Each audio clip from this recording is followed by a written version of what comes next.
la bayoneta empezaron a matar a los españoles. Ruiz de Huidrobo en este momento sacó su Parabellum, su pistola, solo le quedaba eso, y disparó lo que le quedaba contra los rusos. Finalmente fue rematado.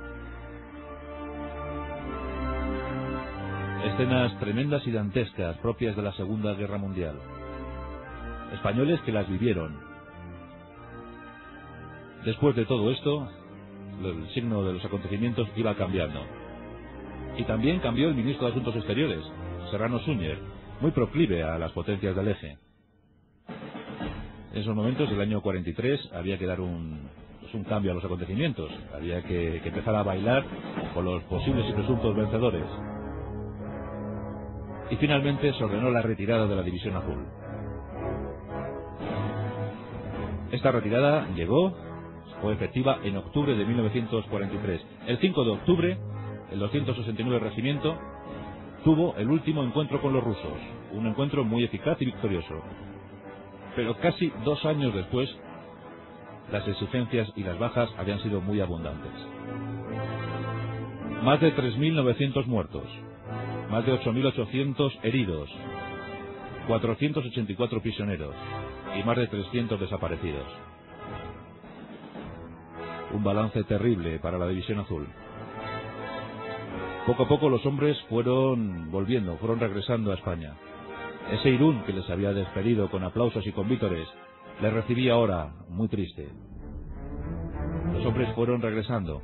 Los primeros llegaron el 29 de octubre de 1943, un contingente de 800 hombres. Pero no todos se iban a retirar del frente ruso.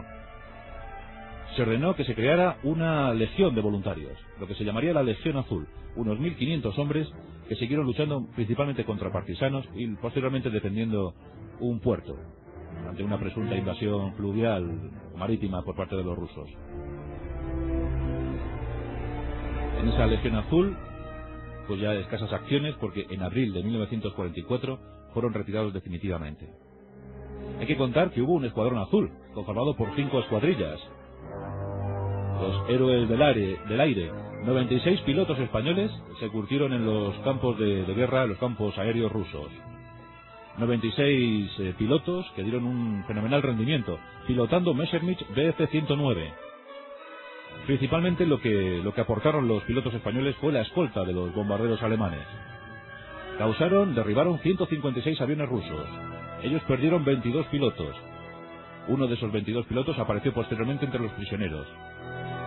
Destacar, por ejemplo, el comandante Cuadra, con 10 victorias, o el comandante Salas, con 7 victorias. Fueron muy buenos pilotos, a juicio de los alemanes, pilotando los Messerschmitt Bf-109 y posteriormente uno de los mejores cazas de combate de la Segunda Guerra Mundial, el Focke-Wulf 190. Esos fueron los dos tipos de avión que pilotaron los pilotos españoles. Tras el regreso de la Legión Azul, aún quedaron algunos voluntarios que se resistieron a volver. Quisieron seguir combatiendo. Pasaron la frontera entre España y Francia, casi sin el consentimiento, sin el permiso de Franco. Crearon algunas compañías que se integraron curiosamente en las Waffen-SS. En las Waffen-SS pues también se creó un batiburrillo de unidades, con flamencos, con holandeses, con noruegos. Y bueno, pues hay un caso muy curioso, el de Miguel Ezquerro, que llegó a ser coronel de las Waffen-SS y que llegó incluso a participar en la defensa de Berlín, dirigiendo 3 compañías de españoles y de otras nacionalidades. La historia de la División Azul. Cuando regresaron a España, les dieron una paga de 7.000 pesetas y una pensión. El 2 de abril de 1954, desde Odessa llegaban los últimos supervivientes, 286 españoles, en el Seminaris, un buque griego que arribó al puerto de Barcelona con aquellos supervivientes. Era el punto y final, era el capítulo final para la División Azul. 286 supervivientes. 118 murieron en cautividad.